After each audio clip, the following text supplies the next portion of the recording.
Di kediaman Mika Aldrich, Bi, ganti baju perempuan itu dengan baju ini. Tita Mika pada pelayannya. Setelah memerintahkan pelayannya untuk mengganti baju Anin, dia pun keluar dari kamarnya. Siling, kau ini membodohiku. Kau seperti tidak mengerti bagaimana aku saja. Ucap Mika lalu mendudukkan bokongnya di sofa ruang tamunya. Halo, Dad. Ucap Mika pada ponselnya. Bagaimana apa yang sudah? Kau menemukan kelemahannya? Tanya Tuan Besar. Di seberang sana sengaja disensor biar misterius gitu. Tentu saja aku sudah menemukan kelemahannya, agar kita bisa membalaskan dendam atas kematian Mommy dan juga adikku. Tapi Dad, Daddy tahu bagaimana aku kan? Aku masih ingin bermain dengannya, Dad. Aku punya rencana untuk menghancurkan keluarga Mau. Ucap Mika dengan suara khasnya. Apa yang kau rencanakan, nak? Tapi apapun itu asal kau bisa membalaskan dendam kita, Daddy akan selalu mendukungmu. Ucap Tuan Besar A. Kenapa kalian semua sangat mudah kebohongi? Ucap Mika dalam hatinya. Baiklah, Dad, aku pasti akan membalaskan dendam kita. Jawab Mika tersenyum sinis setelah mengakhiri panggilannya dengan sang Daddy yang kini berada di Amerika. Mika kembali ke kamarnya. Dia tersenyum puas saat melihat Anin yang telah memakai pakaian seksi berwarna merah nyala. Ia benar-benar serius akan untuk bermain api dengan Silin. Kau boleh keluar. Ucap Mika pada pelayannya. Wah, benar-benar sempurna. Ucap Mika duduk di kursi samping ranjangnya, melipat kaki jenjangnya lalu melakukan panggilan lagi. Halo bro, apa kabarmu? Apakah mencari sesuatu yang hilang? Ucap Mika pada layar ponselnya yang terdapat wajah Presdir Silin di sana. Karena mereka sedang melakukan panggilan video call. Apa yang kau maksud, Mika? Tanya Presdir Silin santai, namun garis-garis wajahnya sangat menunjukkan kekhawatiran. Oh, Silin, tidak usah berpura-pura begitu. Wajahmu sudah menjelaskan semuanya. Kau lupa bahwa aku tahu segala gerak-gerik di wajah tampanmu? Ucap Mika dengan raut wajah sinisnya. Apakah mencari istrimu? Tenang, dia aman bersamaku, tidak perlu mencemaskannya. Kau lihat itu? Istri seksimu tengah terlelap sangat pulas di ranjangku. Ucap Mika menekankan kata ranjang dan mengarahkan kamera ponselnya pada Arin yang tengah terlelap di ranjangnya. Istrimu sedang hamil, bukan? Kira-kira apa yang akan terjadi ya jika aku memberikannya obat ini? Ucap Mika memamerkan botol bertulis. Tanpa mendengarkan dulu reaksi dari Presdir Silin, Mika langsung mematikan panggilan videonya sepihak. Mika berjalan menuju meja di kamarnya. Dia memasukkan sebutir obat pada gelas air minum yang kelak akan dia berikan pada Anin ketika Anin bangun. Tak butuh waktu lama untuk menunggu, dia melihat Anin mengerjapkan mata sipihnya. Dan perlahan membuka matanya, Anin begitu terkejut saat melihat seisi kamar tempatnya sekarang sangat berbeda dengan kamarnya di mansion keluarga Mau. Tuan Mika, ucap Anin kaget dan sedikit terbata-bata. Hai Nona Anin, Nona sudah sadar? Ucap Mika mendekati Anin dengan membawa gelas diisi air. Tadi, Tuan, kenapa saya bisa berada di sini?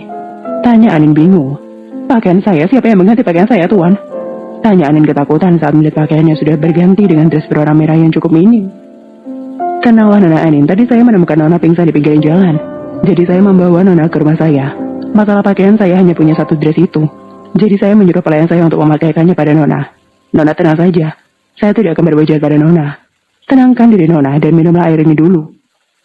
Ucap Mika menenangkan Anin lalu memberikan segelas air pada Anin.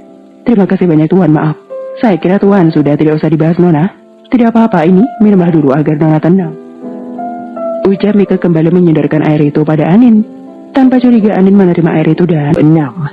Cao, cepatlah segimana dia. Tita Presdir Silin melemparkan ponselnya pada sekretaris Cao. Dengan gesit sekretaris Cao melacak keberadaan Mika dan juga Anin. Apa yang terluka sudah ditangani? Tanya Presdir Silin pada para pengawalnya. Sudah Tuan, jauh salah satu pengawal. Kenapa rencanamu bisa gagal, Cao? Biasanya kau cepat tahu kalau ada alat di tubuh Anin. Mika, aku tidak akan membiarkanmu hidup kalau sampai terjadi apa-apa pada anak dan istriku. Presdir Silin berkata dengan penuh amarahnya. Jelas Presdir Silin tahu betapa liciknya seorang Mika. Bahkan dia bisa memanipulasi agar Tuan Besar Aldrich membenci keluarga Mau. Padahal Tuan Besar Mau dan Tuan Besar Aldrich adalah sahabat yang sangat dekat. Presdir Silin tahu semua kelicikan yang dilakukan oleh Mika. Mika yang hanya berprofesi sebagai anak angkat mampu menguasai harta ayah angkatnya tanpa bisa Tuan Besar Aldrich ketahui. Rasa khawatir jelas tergambar di wajahnya bahwa dia sangat mencintai istrinya. Tapi keadaan dirinya yang punya banyak persaingan apalagi musuh mengharuskannya untuk berpura-pura membenci istrinya. Hingga keadaan kembali aman. Dia memang berhasil mengecoh pesaing dan musuhnya yang lain. Tapi dia gagal mengecoh seorang Mika yang memang sangat tidak berterbasbab. Presdir Silin tidak menyangka jika Mika akan bertindak secepat itu. Bahkan, Presdir Silin sudah mengarahkan pengawal terbaik untuk menjaga istrinya. Tapi dia salah perhitungan. Dia tak tahu jika Mika benar-benar semakin kuat. Tuan, saya sudah menemukan di mana mereka berada, ujar sekretaris. Baiklah, kalian ikuti rencana awal. Ayo jauh, aku tidak ingin terlambat menyelamatkan anak dan istriku, ujarnya lalu mulai bertindak. Anin menerima air putih itu dan meletakkannya di atas nakas di sampingnya. Saya tidak haus Tuan Mika, tapi saya lapar, ucap Anin malu-malu. Tapi dia sudah tidak sanggup lagi menahan laparnya, karena memang perutnya benar-benar kosong dan belum terisi makanan. Baiklah Nona Anin, sebentar ya saya ambilkan, ucap Mika santai lalu keluar dari kamarnya. Mika keluar dari kamarnya memberi perintah pada pelayannya untuk membawakan makanan ke kamarnya. Setelah itu dia bersantai di sofa empuknya meraba ponselnya dan kembali melakukan panggilan dengan Presdir Silin. Halo bro, ucap Mika santai.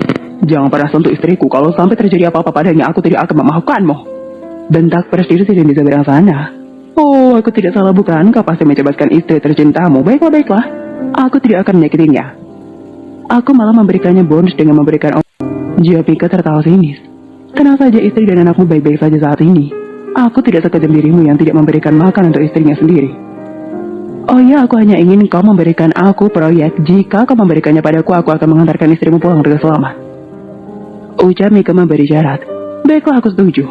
Mendengar ucapan Presdir Silin yang menyetujui syaratnya, Mika langsung memutuskan panggilan itu dan kembali masuk ke dalam kamarnya. Tidak lama masuklah seorang pelayan yang membawakan berbagai macam makanan untuk Anin. Anin yang kelaparan tanpa merasa malu melahap semua makanan itu tanpa sisa. Apa suamimu tidak memberikan Nona makan? Tanya Mika dengan ekspresi bercandanya. Anin tidak menanggapi bercandaan Mika, karena memang saat ini dia sangat kecewa pada suaminya. Baiklah Nona Anin, saya mengerti. Mari Nona saya antarkan pulang, ajak Mika. Baiklah Tuan Mika, terima kasih banyak atas makanannya, ucap Anin tulus. Sama-sama Nona, jawab Mika. Tuan, kenapa kita berhenti di sini? Tanya Anin bingung. Lihatlah di belakang Nona, di sana sudah ada yang menjemput Nona, jawab Mika. Dan Anin pun langsung mengarahkan pandangannya ke belakang mobil. Dan ternyata benar, ada suami kejamnya dan juga sekretaris Chow yang baru keluar dari mobil mereka. Halo Tuan Mika, maaf karena istri saya sudah mengganggu waktu Tuan, ucap Presdir Silin pura-pura ramah. Tidak apa-apa Tuan Silin, sesama sahabat, sudah seharusnya saling membantu, jawab Mika tidak kalah ramahnya. Kalau begitu terima kasih karena sudah mau menolong istri saya. Ayo sayang, ucap Presdir Silin menarik pergelangan tangan Anin yang memasang wajah cemberutnya di sana. Tuan memanglah sangat pandai berakting, ucap Anin membatin. Terima kasih banyak Tuan Mika, saya pamit pulang, ucap Anin berterima kasih lalu mengikuti suami kejamnya. Di dalam mobil tidak ada yang bersuara, tapi hanya Anin yang terlihat gelisah dan tidak tenang. Tidak lama terdengar suara deringan ponsel. Presdir Silin yang berdering sekali menandakan ada pesan yang masuk. Presdir Silin murka saat membaca pesan dari Mika. Ia menyampaikan bahwa hadiah yang dia janjikan akan segera bereaksi. Shit, umpat Presdir Silin saat melihat Anin yang kini mulai gelisah. Chow, apa benar obat yang aman untuk wanita hamil? Tanya Presdir Silin pada sekretaris Chow yang kini berprofesi sebagai supir. Ada Tuan, baru-baru ini Tuan Mika merilis obat itu ke pasaran dan obat itu sangat diminati di negara Amerika, jawab sekretaris Chow. Benar-benar gila. Apa manfaatnya membuat obat seperti itu? Ucap Presdir Silin murka. Tambah kecepatan Chow, berhenti di hotel terdekat, ucap Presdir Silin memberi perintah.